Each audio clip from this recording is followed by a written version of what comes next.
नमस्कार। आज हम एक बहुत ही प्राचीन और आप कह सकते हैं समग्र विज्ञान आयुर्वेद की गहराइयों में उतर रहे हैं। जी। इसका मतलब है जीवन का विज्ञान। आयुर यानी लाइफ और वेद मतलब साइंस या नॉलेज। बिल्कुल।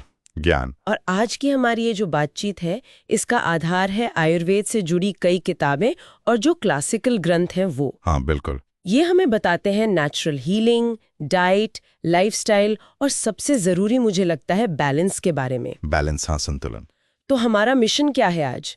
ये समझना कि आयुर्वेद आखिर है क्या, इसके को प्रिंसिपल्स क्या हैं और आज की जो मॉडर्न लाइफ है उसमें ये कितना रेलिवेंट हो सकता है। तो चलिए इस फैसिनेटिंग सब्जेक्ट को थोड़ा खोलते हैं। बिल्कुल। और ये समझना बहुत जरूरी है कि आयुर्वेदा सिर्फ बीमारियों के इलाज का सिस्टम नहीं है। अच्छा। ये जीने का एक तरीका है, एक पूरी लाइफ फिलॉसफी है।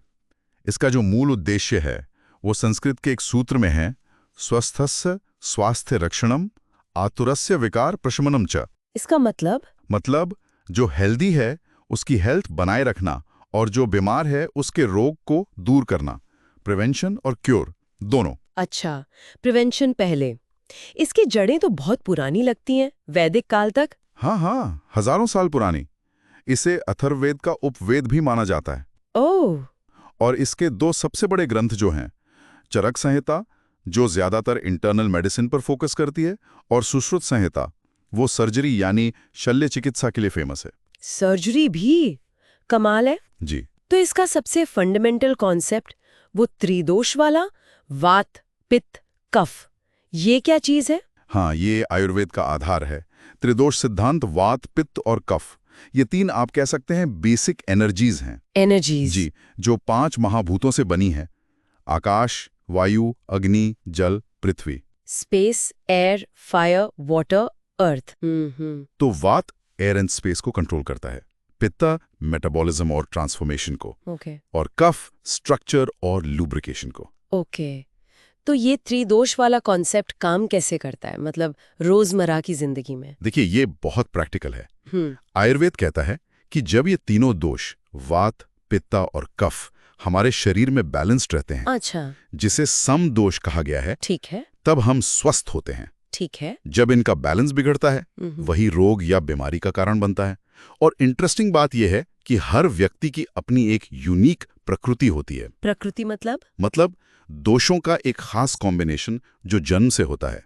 इसीलिए एक ही चीज, जैसे कोई खाना या मौसम, अलग अलग लोगों पर अलग अलग असर डाल सकती है। अच्छा, तो मतलब इम्बैलेंस ही प्रॉब्लम है। जैसे अगर किसी का वात बढ़ गया तो क्या होगा? बिल्कुल।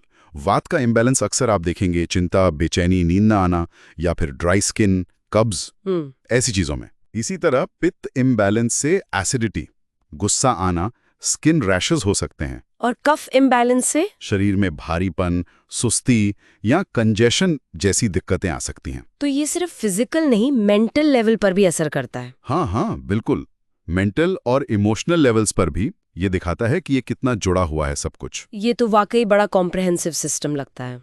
मैंने ये भी सुना है कि आयुर्वेद के 8 अंग यानी अष्टांग आयुर्वेद हैं। जी बिल्कुल। ये इसकी विशालता दिखाता है। इसमें काय चिकित्सा, जनरल मेडिसिन है, शल्य तंत्र, सर्जरी, शालाक्य तंत्र, ईएनटी और ऑफ्थाल्मोलॉजी, मतलब आंख, नाक, गले के रोग। अच्छा। कौमार भृत्य, पीडियाट्रिक्स, गायनेकोलॉजी एंड ऑब्स्टेट्रिक्स, अगत तंत्र, टॉक्सिकोलॉजी, मतलब विष विज्ञान। ओ। रसायन तंत्र, rejuvenation and anti ageing therapies, वाजीकरण, एफ्रोडीजियाक्स एंड फर्टिलिटी, और एक और है भूत विद्या। भूत विद्या, ये थोड़ा अजीब सा नहीं लगता? क्या मतलब है इसका, घोस्ट्स वगैरह? नहीं, ये एक आम गलतफहमी है। भूत विद्या असल में उन स्वास्थ्य समस्याओं से डील करती थी जिनका कारण समझ नहीं आता था, ज्यादातर मानसिक, भावनात्मक या अज्ञात कारण। अच्छा। आज के जमाने में इसके कुछ हिस्सों को हम साइकाइट्री या मेंटल हेल्थ से जोड़ सकते हैं। हालांकि प्राचीन कॉन्सेप्ट और ट्रीटमेंट अप्रोच काफी अलग थे। ये बस ये दिखाता है कि आयुर्वेद ने हजारों साल पहले ही माइंड बॉडी कनेक्शन को कितनी इंपॉर्टेंस दी थी।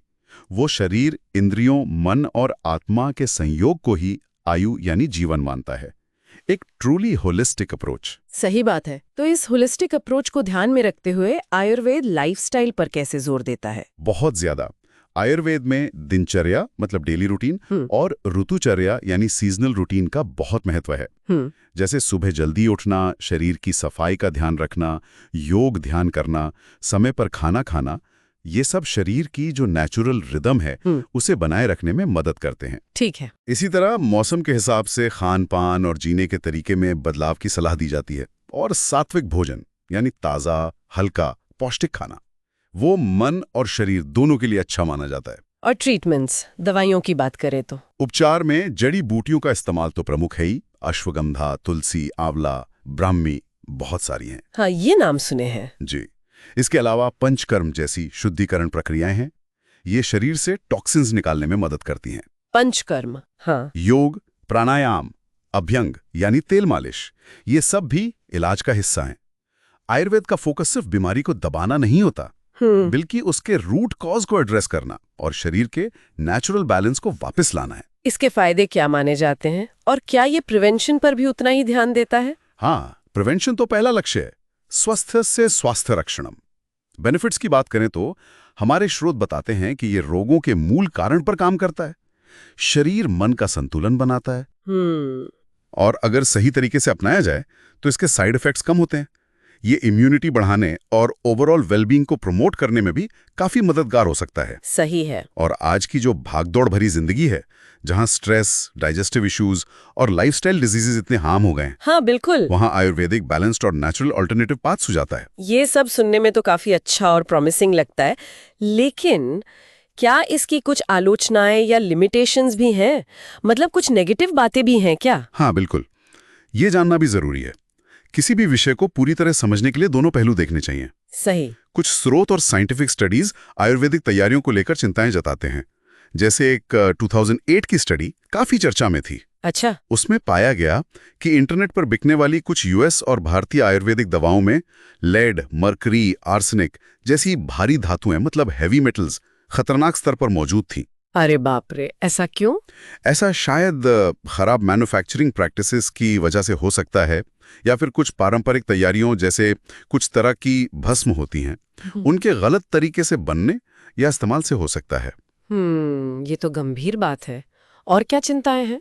कुछ आलोचक आयुर्वेद को सूडो साइंस भी कहते हैं, खासकर जब बात कैंसर जैसी गंभीर बीमारियों के इलाज की आती है। ओके। वहां उसकी इफेक्टिवनेस के लिए पर्याप्त साइंटिफिक एविडेंस की कमी बताई जाती है। तो ये महत्वपूर्ण है कि हम इन आलोचनाओं को भी जानें।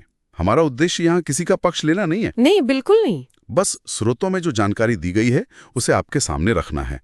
और देखिए, कोई भी उपचार पद्धति हो, उसे अपनाने से पहले किसी क्वालिफाइड प्रोफेशनल से सलाह लेना हमेशा बेस्ट होता है। बिल्कुल सही कहा आपने, सेफ्टी फर्स्ट। तो कुल मिलाकर हमने देखा कि आयुर्वेद सिर्फ एक मेडिकल सिस्टम नहीं है, ये जीवन जीने का एक विज्ञान और दर्शन है जो प्रकृति के साथ तालमेल, संतुलन और समग्र स्वास्थ्य पर जोर देता है। जी। और हाँ, एक जरूरी सूचना हमारे श्रोताओं के लिए, नियमित आध्यात्मिक अपडेट और विचारोत्तेजक सामग्री के लिए हमारे ऑनलाइन पाठशाला चैनल को लाइक, सब्सक्राइब और शेयर करने न भूलें। बिल्कुल। साथ ही स्तोत्र, रंगोली और संगीत से संबंधित हमारी ऑनलाइन क्लासेस भी हैं। उनसे जुड़ने के लिए स्क्रीन पर दिए गए नंबर पर आप संपर्क कर सकते हैं। जरूर। और अंत में शायद ये चर्चा एक सवाल छोड़ जाती है, क्या आज के इस मॉडर्न युग में जहां हम अक्सर प्रकृति और अपनी अंदरूनी लय से कट से गए हैं, शरीर, मन और हमारे आसपास के वातावरण के बीच संतुलन खोजना ही हमारी सबसे बड़ी चुनौती और जरूरत है। शायद यही आयुर्वेद का सबसे गहरा और आज भी रेलेवेंट संदेश है। सोचने वाली बात है, इस पर जरूर सोचिएगा।